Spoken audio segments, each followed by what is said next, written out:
17 साल के लड़के की निर्मम हत्या कर दी गई है। हत्या का आरोप उसके दोस्तों पर ही लगा है। तो 17 साल के लड़के की हत्या की गई है। बेतिया से खबर बता रहे हैं, हत्या का यह आरोप उसके दोस्तों पर ही लगा है। रेलवे ट्रैक पर लड़के का शव मिलने से सनसनी मच गई है। घटना पुरुषोत्तमपुर थाना क्षेत्र के कतराहा रेलवे पुल के पास की है। मृतक भेड़िहारी गांव निवासी नूरुल शेख का 17 साल का बेटा मजरे आलम है बताया जा रहा है। किशोर की हत्या धारदार हथियार से गला काटकर की गई है और सर को धड़ से अलग कर दिया गया है। फिलहाल पुलिस ने मामले की जांच शुरू कर दी है। 200 लड़का से हम लोग खुजवाए, नहीं मिला। फिर 1 बजे थाना प्रभारी हमसे फोन किए कि सरपंच साहब हम आपके गांव में आना चाहते हैं। हम कहने के एकदम आइए, चलना है, थोड़ा सच्चाई जानना है।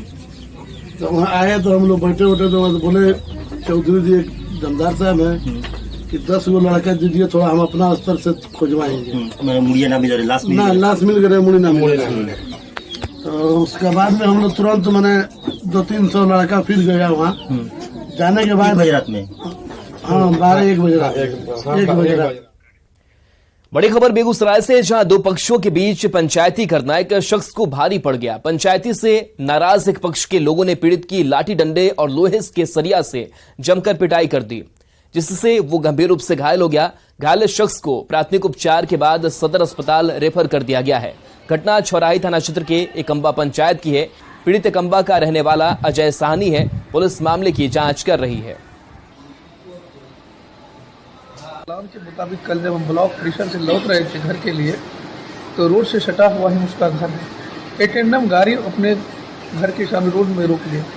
रोकने के बाद हॉटअप करने लगा। हॉटअप करने के बाद धीरे धीरे जो प्लानिंग मूवमेंट था उसका टोटल परिवार रड लेकर कत्ता लेकर पीछे से तैनात हो गया और गाड़ी पर बैठे ही थे। उसी क्रम में कत्ता और रड चलाना स्टार्ट कर दिया, जिसके कारण मेरे पास मोबाइल था, मोबाइल भी गिर गए, बेहोश हो गए। काफ़ी शारीरिक चौतरफा रड का इस्तेमाल किया गया। सर 2 जगह फट चुका है, काफ़ी गंभीर हालत से। यानी उस लोगों का था पूर्ण नियत इसको जान से मत मार दे, लेकिन स्थिति इस तरह का था जो लोग देखा बेहोशी अवस्था में लोग ने सामाजिक में आया। बिहार में शिक्षा व्यवस्था को लेकर बिहार सरकार सजग है, लेकिन शिक्षा विभाग की पोल खोलती ये तस्वीर मुंगेर जिला मुख्यालय से करीब 50 किलोमीटर दूर असरगंज प्रखंड क्षेत्र के असरगंज सीता देवी जगमोहन बालिका +2 विद्यालय की है। शिक्षक और कर्मी दिन में भी मोबाइल फ्लैश जलाकर कार्य करने को मजबूर दिख रहे हैं। स्कूल प्रबंधन ने बिजली कट जाने के बाद इसकी कोई वैकल्पिक व्यवस्था नहीं की है। इस कारण टीचर मोबाइल की फ्लैश लाइट में काम कर रहे हैं ताकि छात्रों को परेशानी न हो। बना है इसमें लाइट का कनेक्शन किया हुआ, लेकिन बेसिक इन्वर्टर का कनेक्शन नहीं किया है, इस वजह से अंधेरा है। वेतन कटौती से नाराज औरंगाबाद सदर अस्पताल के सभी चिकित्सक हड़ताल पर चले गए हैं। 2 महीने से उनके वेतन का भुगतान नहीं किया गया था और जब सोमवार को वेतन दिया गया तो सभी चिकित्सकों के वेतन में कटौती की गई। डॉक्टरों ने बताया कि सिविल सर्जन से जब बात की गई तब उन्होंने चिकित्सकों पर अनुशासनात्मक कार्रवाई की धमकी दी है, इसलिए चिकित्सकों ने हड़ताल पर जाने का फैसला लिया है। डॉक्टरों की हड़ताल से ओपीडी सेवा बाधित रही, जिसके कारण मरीजों को परेशानियों का सामना करना पड़ा। हमारा मई महीने का ही सिर्फ अभी वेतन क्लियर किया गया है और उसमें भी 2 दिन का जो है वेतन काट दिया गया है, जिसका जो सही अभी तक कोई रीज़न नहीं बताया गया है कि क्या कारण है उसका। सर से मिलने के लिए हम लोग सुबह से इंतजार कर रहे थे, सर आए मिले, लेकिन कोई जो है जवाब जो है उनका नहीं मिला हमें कि क्या कारण रहा। उनका था कि आप ड्यूटी ठीक से नहीं कर रहे हैं, जबकि हम लोग हीट स्ट्रोक पूरा संभाले हैं। दिन रात सारे डॉक्टर जो है कठिन परिस्थितियों में सारा काम कर रहे हैं। बात नहीं है, लोग का सैलरी मिला है। थोड़ा देर हुआ, देर होने के कारण ये था कि उन लोगों से राइटिंग में मांगा गया था कि आप लोग अपना लोकल एड्रेस मकान मालिक के मोबाइल नंबर सहित दीजिए, ताकि इस बात का प्रमाण रहे कि आप लोग हेडक्वार्टर में रहते हैं। इस बात की बहुत शिकायत मिली थी कि लोग हेडक्वार्टर में नहीं रहते। गंडक नदी के जलस्तर के सामान्य होने के बाद उत्तर बिहार में बाढ़ का फिलहाल खतरा नहीं है। वाल्मीकि नगर गंडक बराज से नदी में फिलहाल 1 लाख क्यूसेक पानी का बहाव हो रहा है, जो सामान्य जलस्तर माना जाता है।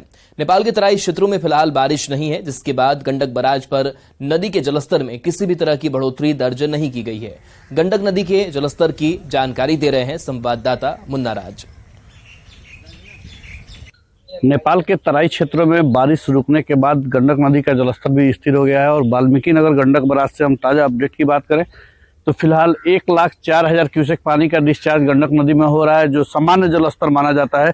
और फिलहाल गंडक नदी से कोई भी खतरा नहीं है और प्रशासन की टीम पूरी तरह मुस्तैद है और जल संसाधन की टीम भी बांधों और तटबंधों की निगरानी में जुटी हुई है। तो फिलहाल राहत की खबर है कि लगातार हो रही बारिश के बावजूद गंडक का जलस्तर अभी भी सामान्य है और गंडक नदी में करीब 1,04,000 क्यूसेक पानी का डिस्चार्ज हो रहा है, जो गंडक नदी के लिए सामान्य जलस्तर माना जाता है। तो अभी तक किसी भी इलाके में गंडक नदी के पानी के प्रवेश करने की खबर नहीं है और कहीं भी इस जलस्तर से कोई खतरा नजर नहीं आ रहा है और कई बिंदुओं पर दबाव जरूर गंडक नदी बना रही है, जिससे कटाव का खतरा मंडरा रहा है। लेकिन उसके बाद भी जिला प्रशासन की टीम मुस्तैद है और जल संसाधन विभाग की अभियंताओं की टीम वहां लगातार राहत कैंप लगाकर गंडक नदी पर नजर रख रही है। लेकिन फिलहाल सबसे बड़ी राहत की खबर है, गंडक नदी का जलस्तर सामान्य है और फिलहाल गंडक नदी से बाढ़ का कोई खतरा